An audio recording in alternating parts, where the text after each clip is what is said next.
জগদ্দলের ছবি আপনাদের দেখাবো আজকে। একেবারে দিনের শুরুতে প্রথম কয়েক ঘন্টার মধ্যেই খুনের ঘটনা ঘটে গিয়েছে জগদ্দলে। নৈহাটিতে যখন ভোট চলছে তখন পাশেই ভাটপাড়ায় শুট আউটের ঘটনা। সাত সকালে চায়ের দোকানে বেপরোয়াভাবে গুলি চালালো দুষ্কৃতীরা, বোমাবাজি হয়েছে এমনটাই অভিযোগ স্থানীয় মানুষের। তৃণমূলের প্রাক্তন ওয়ার্ড সভাপতির মৃত্যু হলো।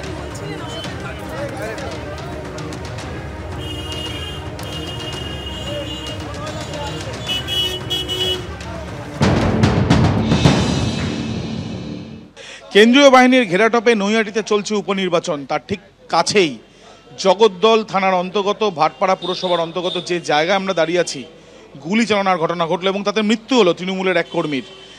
দেখাই যাচ্ছে যে সম্পূর্ণভাবে পুলিশের তরফ থেকে ঘিরে রাখা হয়েছে এবং অশোক সাউ নামে তৃণমূলের এক সক্রিয় কর্মী, তার মৃত্যু হয়েছে।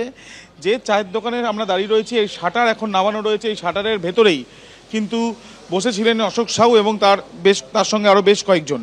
প্রত্যক্ষদর্শীরা জানাচ্ছেন যে যখন এই ঘটনা ঘটে সেখানে কমপক্ষে 5 থেকে 6 জন উপস্থিত, 3 জন ব্যক্তি এখানে আসে এবং তারা এই ঘটনা ঘটায়। গুলি চালানোর ঘটনা ঘটেছে, বোমা ছোড়ার ঘটনা ঘটেছে। এই ঘটনা যেখানে ঘটেছে, অর্থাৎ যে জায়গার ছবি স্বপন মজুমদার আমার ক্যামেরা পার্সন দেখাচ্ছে, তার থেকে ঢিল ছোড়া দূরত্বে জগদ্দল থানা। এর আগেও একের পর এক বোমাবাজি বা গুলি চালানোর অভিযোগ ছিল।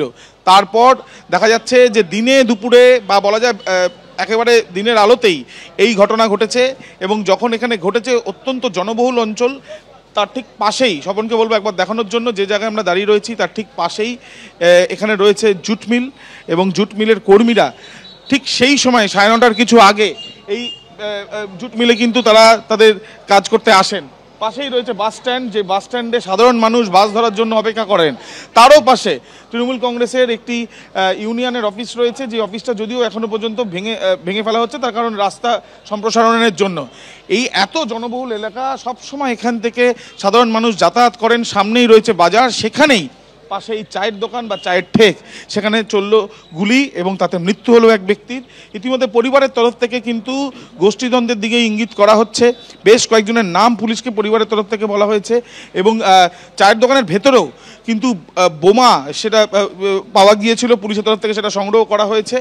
ঘটনাস্থলে ব্যারাকপুর কমিশনারেটের পুলিশ কমিশনার তিনি এসছেন এবং তিনি বিষয়টা তদন্ত করে দেখা হচ্ছে এবং তিনি এটাও জানাচ্ছেন প্রাথমিক তদন্তে 2023 সালে একটি ঘটনা, যে ঘটনায় এই অশোক সাউ তার উপরে হামলার ঘটনা একটা ঘটেছিল এবং সেই বিষয়টাও তারা নজরে রাখছেন। এই যে ঘটনা, সেই ঘটনা দুটো প্রশ্ন তুলে দিল। নিরাপত্তার প্রশ্ন, দ্বিতীয়ত এই ধরনের ঘটনা এর আগে ঘটলো, আবারও এই ধরনের ঘটনা ঘটে গেল এবং তারপর পরিবারের তরফের থেকে কিন্তু সম্পূর্ণভাবে বিচারের আশা করা হচ্ছে। ইতিমধ্যে আমরা দেখতে পাচ্ছি পুলিশের তরফ থেকে এখানে ঘিরে রাখা হয়েছে, পুলিশের কর্মীরা তারা এখানে রয়েছেন। আশেপাশে সিসিটিভি ক্যামেরার ফুটেজ সংগ্রহের প্রক্রিয়াও শুরু করা হয়েছে এবং সঙ্গে সঙ্গে যারা প্রত্যক্ষদর্শী তাদের বয়ান নেওয়ার প্রক্রিয়াও শুরু করা হয়েছে বা বয়ান নেওয়ারও প্রক্রিয়া শুরু করেছে পুলিশ।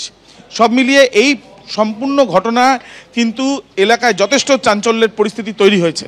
ক্যামেরায় স্বপন মজুমদারের সাথে আবির দত্ত, এবিপি আনন্দ, ভাটপাড়া।